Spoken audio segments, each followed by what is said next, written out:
The Battle of Neris Ridge had ended hours ago. The smell of burnt metal and flesh still filled the air. Dead soldiers from many alien races covered the ground. Some had wings, others had metal skin. All were still, but one creature was not dead yet. Tae-yun, a war dragon of the Draconis species, lay wounded on the battlefield. His huge red-scaled body stretched nearly 12 meters long. Once, his scales had shined bright like fire. Now they were dull and covered in dirt and blood. A large wound ran along his left side where enemy weapons had broken through his natural armor. His wings, powerful limbs that let him fly in both air and space, hung torn and useless. The Draconis were living weapons. Scientists had created them from ancient dragon DNA to fight for the Galactic Coalition. They could breathe plasma fire hot enough to melt metal. They were smart, strong, and feared across many star systems. But to the Coalition leaders, they were just tools. Expensive tools, but replaceable. Tae-yun watched through half-closed eyes as Coalition ships landed nearby. Medical teams moved among the fallen soldiers, checking for survivors. They worked quickly, taking the wounded to their ships. When they reached Tae-yun, they paused. The head medic, a thin alien with see-through wings, ran a scanner over the dragon's broken body. To damaged, the medic said in a flat voice, "Not worth saving." His partner nodded. It would cost more to fix him than to make a new one. They walked away without another word, leaving Tae-yun to die alone. This was war cold and without feeling. The Draconis knew this better than most. After all, they were made for war. As night fell and the air grew cold, Tae-yun felt his life slipping away. His massive body began to shut down. His kind could survive in harsh conditions, but not with wounds this bad. He closed his eyes, ready to die. Then he heard voices. Different voices, speaking a language his translator chip identified as human standard. "Over here. I'm picking up life signs. Is that really a war dragon?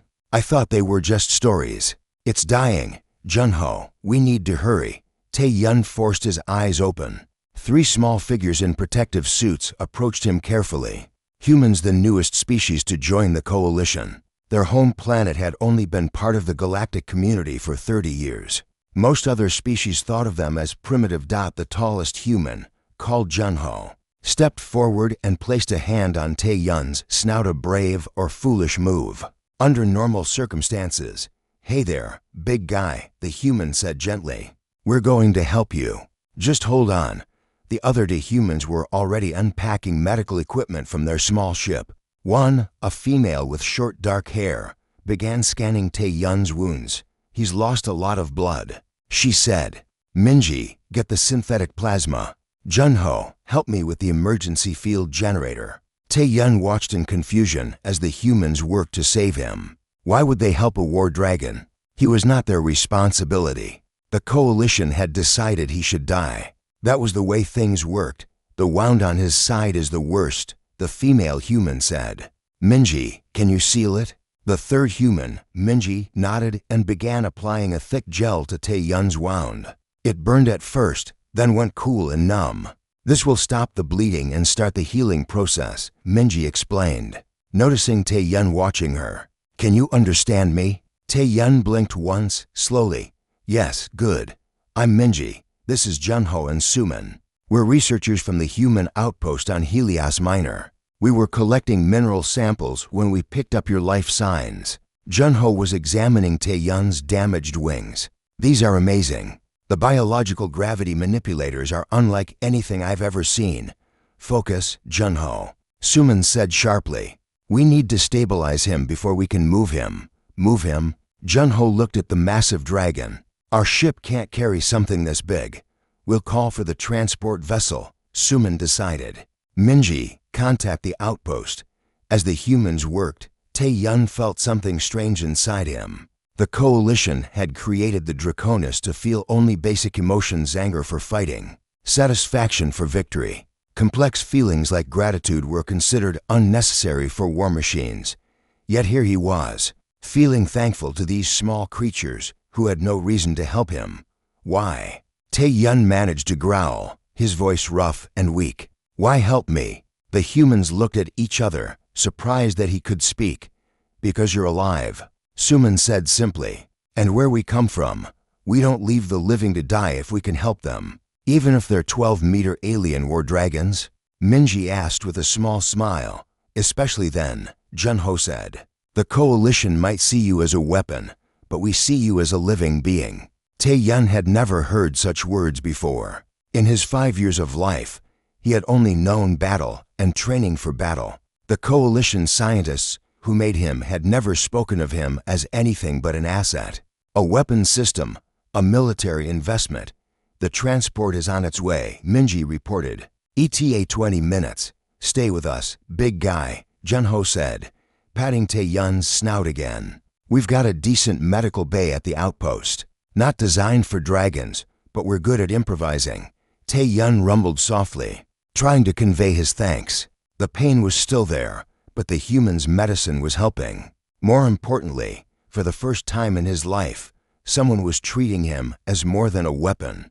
As the sun set completely and stars appeared in the sky, Tae-yun made a decision. If he survived, he would find a way to repay these humans, not because of duty or programming, but because it was right. The thought surprised him. Right and wrong were not concepts the Draconis were supposed to consider. They followed orders. They fought. They died when necessary. But perhaps there was more to life than that. Perhaps these humans could show him what that might be. The distant rumble of the approaching transport ship filled the air. Tae-yun looked at the 3 small humans working so hard to save him, and felt something new growing inside him alongside his gratitude. Hope. The human transport ship was much smaller than the coalition carriers Tae-yun was used to. Still, the humans had cleared out the main cargo hold to make room for his massive body. They had secured him with soft straps that held him steady during flight, but didn't hurt his wounds. His temperature is getting better, Suman said, checking the readings on her medical device. But I've never treated a war dragon before. Their bodies are very different from ours. Junho nodded as he piloted the ship away from the battlefield. Do what you can. The coalition left him to die, but we won't do that. Minji was carefully cleaning Tae-yun's wounds with a clear liquid that didn't burn. Why would they leave behind such a valuable creature? I heard these war dragons cost more to make than our entire outpost. Because to them, he's just equipment, Junho said with anger in his voice. Not a living being with feelings. Tae-yun listened to their words through waves of pain. The humans had given him medicine, but it only partly worked on his dragon body. Still, they had shown him more kindness than he had ever known from the coalition. Can you understand everything we say? Suman asked, noticing his eyes following her. Tae-yun moved his head slightly to say yes. Even that small movement sent pain through his neck. Try not to move, she said gently. Your translator chip is working, but your voice box is damaged. We're taking you to our outpost on Helios Minor. It's not fancy, but it's safe. Tae-yun blinked to show he understood. He had heard of the human outpost as small mining and research station far from the main fighting. The coalition barely noticed it, which was why humans were allowed to build it there. As the ship flew through space, Tae-yun felt the familiar pull of artificial gravity. Usually, he could create his own gravity field with his wings, allowing him to fly even in space, one of the special abilities. The coalition scientists had given the Draconis. I've stopped the worst bleeding, Suman reported. But there's damage inside his body that I can't see with our equipment. And his left wing is completely broken at the joint. Will he live? Junho asked, looking back from the pilot's seat. Suman paused before answering. I don't know, but he deserves a chance to try. Tae-yun felt something warm grow inside him, a feeling the Draconis were not supposed to have. Gratitude. The coalition had made his kind to be weapons, not to have feelings or make friends. Yet here he was, touched by the actions of these small, fragile creatures who had no reason to help him. We'll reach the outpost in about 3 hours, Minji said, checking the ship's navigation system. I've sent a message ahead so they can prepare the main hangar for medical use. Good thinking. Junho said. We'll need all the space we can get. Tae-yun watched the humans work together. They moved with purpose, but also with care for each other and for him. It was very different from how the coalition military operated, where everything was about efficiency and results, not about the well-being of individuals. I think he's watching us, Minji said with a small smile. I wonder what he's thinking. Probably wondering why 3 crazy humans decided to rescue a giant war dragon. Junho laughed. I'd like to think he's grateful, Suman said, gently placing a cooling pad on Tae-yun's hottest wound. Even if the coalition made them as weapons, the Draconis are intelligent. They must have feelings. Tae-yun rumbled softly in agreement. Yes, he had feelings, though he had been taught to ignore them. Fear was acceptable only if it made you fight harder. Anger was good if it made you more deadly. But softer feelings like gratitude, friendship, or joy were considered useless for a war machine. As the ship continued its journey, Suman checked Tae-yun's vital signs again. His heart rate is steadier now. That's a good sign. Do war dragons have one heart or multiple? Minji asked curiously. 2, Suman answered. The main one is about the size of our refrigerator unit.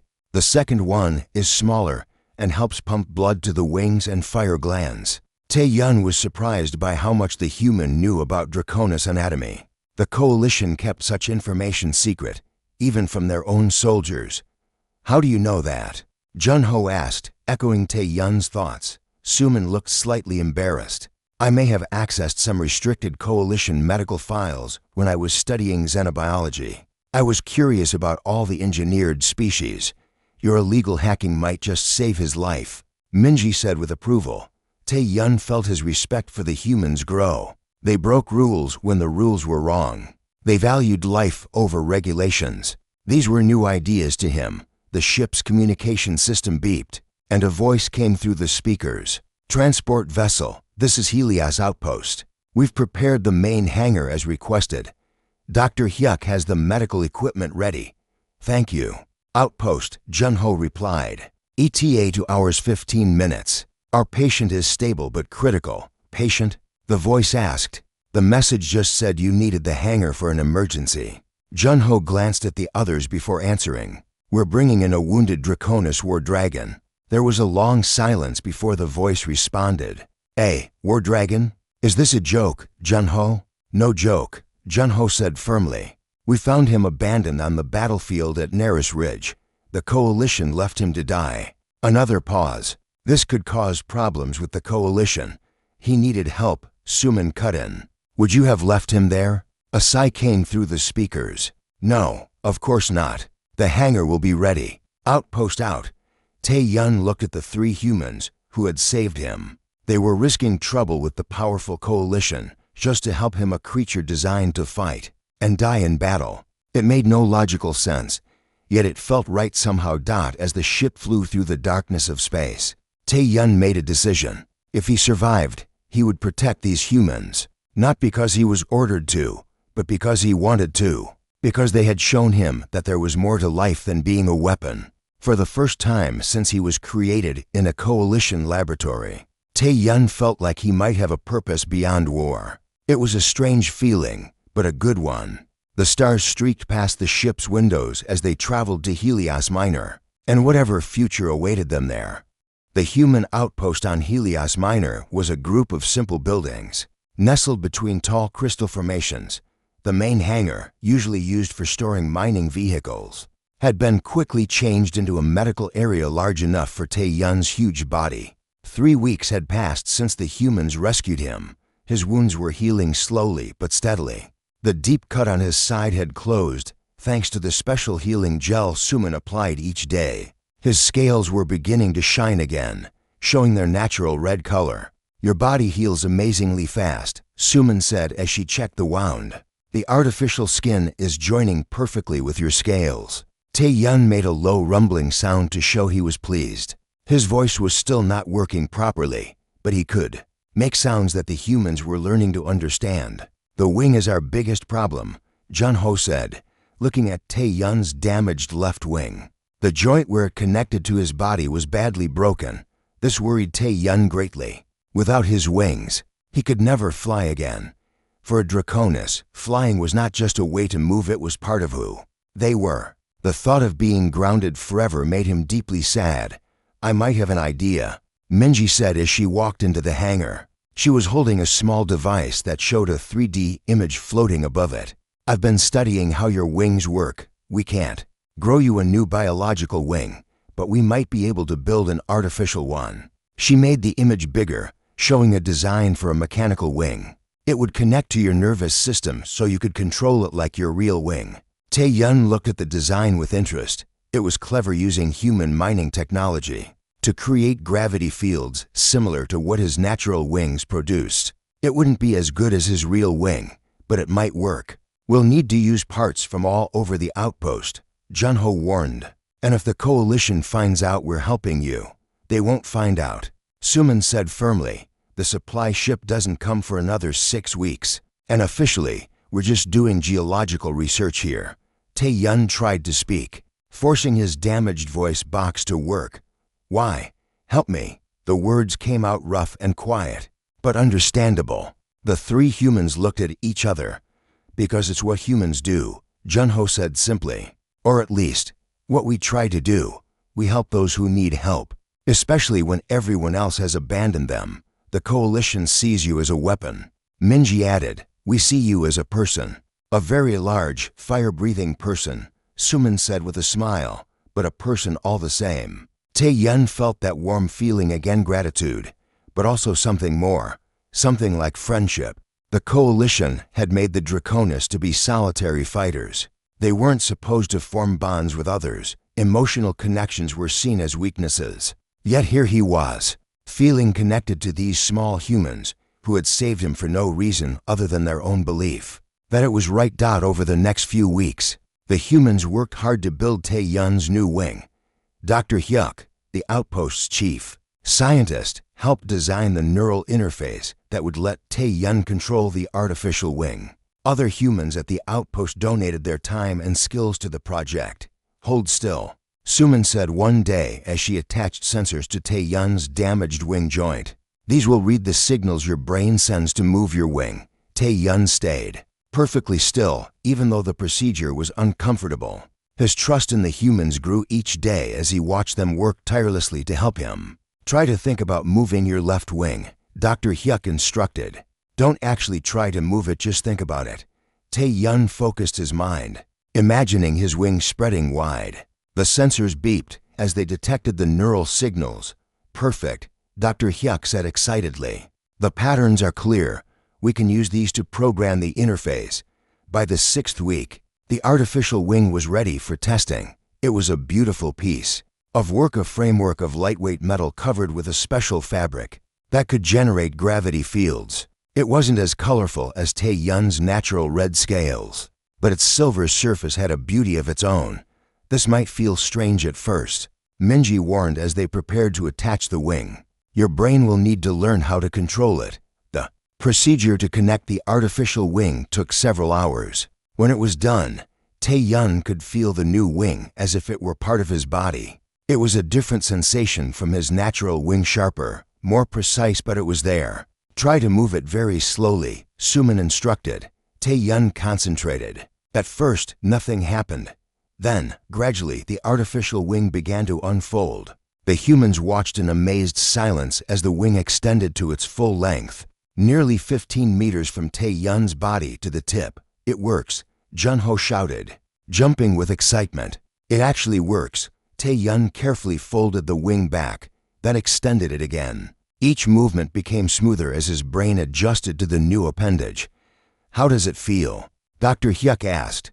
Tae-yun's voice had improved enough for him to speak short sentences. Different, but good. Thank you. You'll need practice before you can fly, Suman cautioned. Start with small movements and build up slowly over the next few days. Tae-yun practiced controlling his new wing. At first, he could only move it while keeping his natural wing still.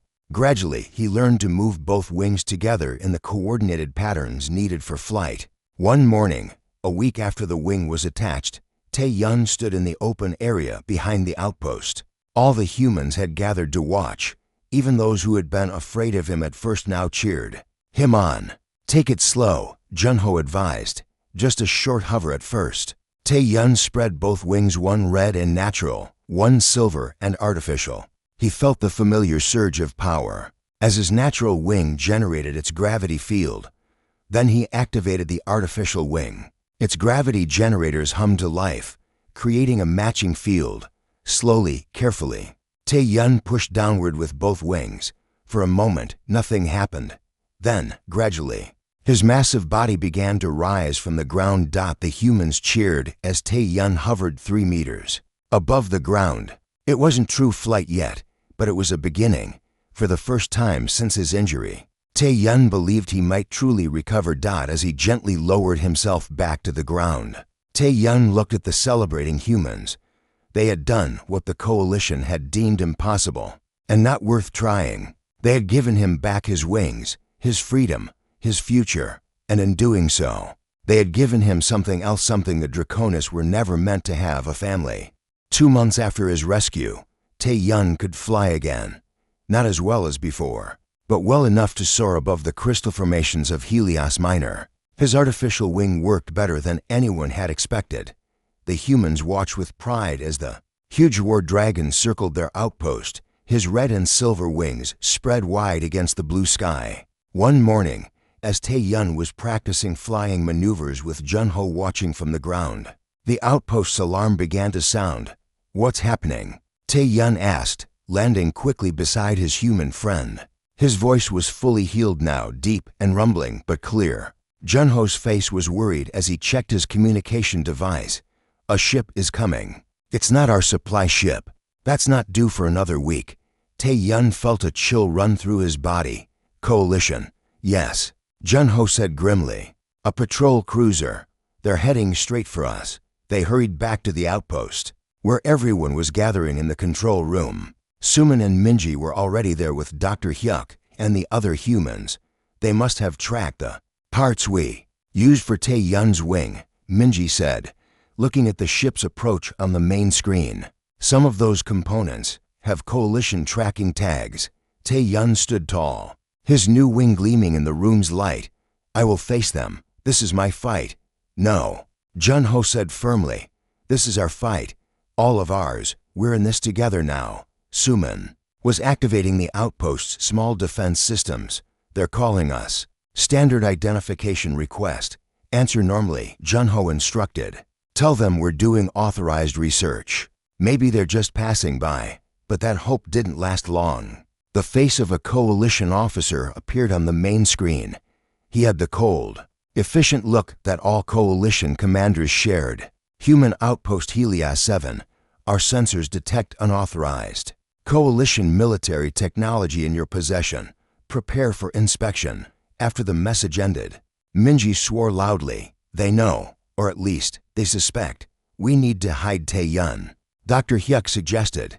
Tae-yun shook his massive head. "A creature my size cannot hide, and I will not hide while you face danger because of me." "Wait," Jun-ho said suddenly, his eyes lighting up with an idea. "What if we don't hide you? What if we show you off? Explain." Tae-yun said, interested. "The coalition thinks you're dead. Right, officially listed as lost in battle. What if we present you as a research project, a joint effort?" Minji caught on quickly. "We could say we found your body and got permission from some coalition office to study Draconis biology. The artificial wing could be presented as a human coalition research project. Would they believe that?" Suman asked doubtfully. "The coalition is huge and has too many departments," Tae-yun said thoughtfully. "They rarely talk to each other effectively." "It is possible. We just need to create fake documents," Minji said, already moving to her computer. "Give me an hour," as Minji worked her computer magic, creating false permission codes and research papers. Tae-yun thought about how clever these humans were. They didn't fight with big weapons or advanced technology. They fought with creativity, quick thinking, and a refusal to give up. When the coalition inspection team arrived, they were met by Jun-ho, who played the role of excited research director. Perfectly, Tae-yun acted as the cooperative but intimidating research subject, allowing the coalition officers to examine his artificial wing, while Suman explained the authorized study. "As you can see," she said professionally, "the human-designed gravity generators connect directly with the Draconis nerve pathways. Our early tests show 78% efficiency compared to a natural wing." The coalition officer, a stern alien with metal parts in his body, seemed suspicious, but not openly hostile. This technology could have military uses. Why was Central Command not informed? All reports were filed through proper channels, Minji said smoothly, showing a tablet with the fake documents. Project Lazarus, authorized by Science Division Gamma 9. We've been sending weekly updates. The officer reviewed the documents, his metal face showing no emotion. Finally, he nodded. Your authorization appears valid, though unusual. I will need to check this with command.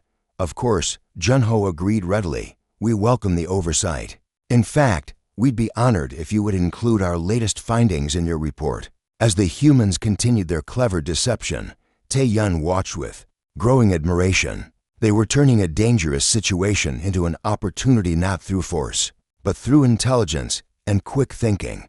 When the coalition officers finally left, seemingly satisfied if not entirely convinced, the humans collapsed in relief.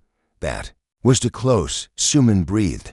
But it worked, Junho said with a big smile. And now we have semi-official cover for keeping Tae-yun here. Tae-yun made a rumbling sound that the humans now recognized as his laugh. You are amazing creatures.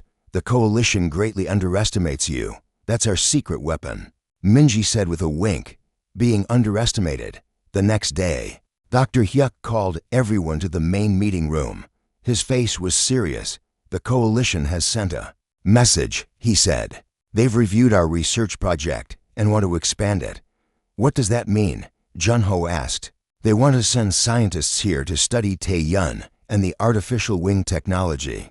Dr. Hyuk explained. They're particularly interested in how we connected the wing to his nervous system. Tae-yun felt uneasy. They want to use this technology for their war machines. Exactly, Dr. Hyuk nodded. And they want to know if the process could work on other damaged Draconis.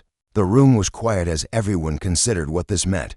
There are others like me? Tae-yun asked finally. Other damaged war dragons. According to this message, yes, Dr. Hyuk said. The coalition has a facility where they keep Draconis who are too damaged for battle, but not dead. They call it the reserve asset storage. Tae-yun's eyes narrowed, glowing slightly with anger. They keep my wounded brothers and sisters in storage, like broken equipment. I'm afraid so. Dr. Hyuk said sadly. Junho stood up, his face determined. This changes everything. We thought we were just saving one war dragon, but now we know there are more who need help. Suman finished. Tae-yun looked at each of the humans in turn. These small creatures had saved him when his own creators had abandoned him. They had given him back his wings and treated him as a person, not a weapon. And now they were ready to help others like him. What will we do? He asked. Minji smiled, a look of determination on her face. We'll do what humans always do when faced with injustice. We'll find a way to fight it. For the first time since his creation, Tae-yun felt something that the coalition had never intended the Draconis to feel. Purpose beyond battle, not to destroy, but to save, not to take lives, but to give life back to those who had lost hope. As he looked at his human friends, Tae-yun knew that whatever came next, they would face it together. 3 months had passed since the coalition inspection. The human outpost on Helios Minor had changed a lot. What started as a small mining station was now a busy research center. The coalition had sent scientists to study Tae-yun's artificial wing, but the humans had cleverly kept control of the project. Tae-yun stood on a hill overlooking the outpost, his massive body outlined against the setting sun. His artificial wing gleamed silver next to his natural red one. He could fly almost as well as before his injury now. The humans had improved the wing design several times, making it stronger and more responsive. Junho walked up the hill to join him. The human looked tired but happy. Beautiful sunset today, Junho said, looking at the 3 suns of Helios Minor as they dipped below the horizon. Yes, Tae-yun agreed. Your planet has many beautiful things. They stood in comfortable silence for a while. Over the months, Tae-yun and Junho had developed a deep friendship. They didn't always need words to understand each other. The coalition sent a new message today. Junho said finally, they want you back. Tae-yun turned his massive head to look at his friend. Back to the Stellar Flame Battalion, your old fighting unit. Jun-ho kicked a small stone with his foot. They say the research phase is complete. They want their war dragon back on the battlefield. Tae-yun looked back at the sunset. He had known this day might come. The coalition had created him for war. In their eyes, he would always be a weapon, not a person. What did you tell them? Tae-yun asked. That. It's not our decision to make, Jun-ho said. It's yours. Tae-yun felt a surge of gratitude. Even now, the humans respected his right to choose his own path. The coalition had never given him choices before. The war continues, Tae-yun said. The Nexus Dominion pushes deeper into coalition. Space each day, yes, Jun-ho nodded. And the coalition needs every advantage they can get, including war dragons. Yet they abandoned me when they thought I was too damaged to be useful. And they might do it again, Jun-ho said honestly. That's their way. Tae-yun spread both his wings to their full span. The artificial one hummed with energy, creating a visible distortion in the air. Together, his wings cast a huge shadow over the valley below. I was made to be a weapon. Tae-yun rumbled. That is what the coalition believes is my purpose. But you humans showed me something different. You showed me I could be more. So what will you do? Jun-ho asked before Tae-yun could answer. They heard someone calling from below. It was Minji, running up the hill. Jun-ho, Tae-yun, come quickly, she shouted.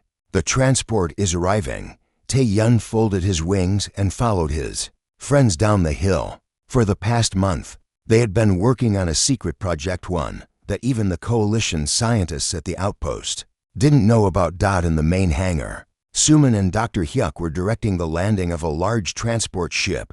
It was an old cargo vessel that the humans had bought from traders. They had spent weeks modifying it for a special purpose. As the ship's doors opened, Tae-yun felt his heart beat faster. Inside were 5 Draconis war dragons, each with different injuries. Some had damaged wings, others had scars from energy. Weapons, all had been deemed not worth repairing by the coalition and sent to the reserve asset storage facility. But the humans had other ideas. Using their new status as official coalition researchers, they had requested these damaged assets for their extended study program. The coalition, seeing potential military benefits, had agreed. The injured war dragons looked around nervously. They had been treated as equipment for so long that they didn't know how to react to freedom. Tae-yun stepped forward. Brothers and sisters, he said in the Draconis language. A series of deep rumbles and growls. You are safe here. These humans are friends. One of the dragons, a female with blue-gray scales, answered cautiously. The coalition said we were being transferred for research. Are we to be experiments? No, Tae-yun said firmly. You are here to be healed. Look. He spread his wings, showing his artificial one. The humans can repair what the coalition deemed unfixable. The injured dragons looked at his silver wing with wonder. One of them, missing half of his right wing, moved closer to examine it. They can do this for us, he asked, hope in his voice. They can, Tae-yun confirmed. And more importantly, they see us as living beings, not weapons. Here, we have choices. Suman stepped forward, unafraid of the massive creatures. Welcome to Helios Minor, she said warmly. We've prepared spaces for all of you. Tomorrow we'll begin assessing your injuries and planning your treatments. The dragons looked at each other, confused but hopeful. They had never been welcomed before, only deployed or stored. As the humans showed the new rivals to their quarters, large caves in the nearby crystal formations that had been fitted with heating systems and comfortable bedding, Tae-yun felt a deep satisfaction. This was just the beginning. There were hundreds more Draconis in coalition storage facilities, waiting for a chance at a new life. Later that night, Tae-yun returned to the hilltop. Jun-ho found him there, looking at the stars. You never answered my question, Jun-ho said. About what you'll do. Will you return to the coalition? Tae-yun was quiet for a moment before answering. I have made my choice. I will not return to be a weapon. My place is here, helping others like me find a new purpose. The coalition won't be happy, Jun-ho warned. They might try to take you by force. Let them try, Tae-yun rumbled, a small flame flickering between his teeth. We are not defenseless.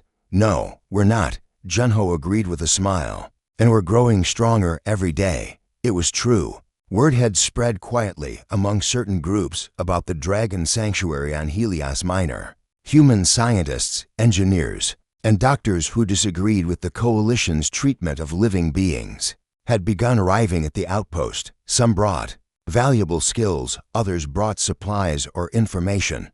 What do you think will happen? Tae Yun asked, when more Draconists choose freedom over service. I don't know, Junho admitted, but I believe it will change the galaxy. The Coalition built you to be weapons, but you can choose to be peacekeepers instead. Protectors rather than destroyers.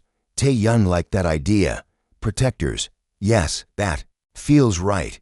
In the distance, they could see the lights of the outpost, now more of a small town. Humans and other alien species who believed in treating all life with respect worked together there. And now, war dragons who had only known battle were learning that they could have a different future. The Coalition thinks the war with the Nexus Dominion is the most important thing in the galaxy. Junho said, but maybe there's something more important, showing that even those created for war can choose peace. Tae Yun nodded his massive head. The humans who abandoned me on that battlefield thought they were making a simple choice, that I wasn't worth saving. They didn't realize they were starting something much bigger. That's often how change happens, Junho said. One small act of kindness or cruelty can change everything. As the stars shone overhead, Tae Yun felt at peace. For the first time in his life, he wasn't a weapon waiting to be used. He was a person making his own choices, and he had chosen to help others find the same freedom. The path ahead would not be easy. The Coalition would not give up their war dragons without a fight, but Tae Yun was not afraid. He had something now that was worth fighting for, not destruction, but creation, not war, but peace, not just survival, but a life worth living. And he had friends who stood beside him, not because they had to, but because they chose to. That, Tae Yun had learned, made all the difference.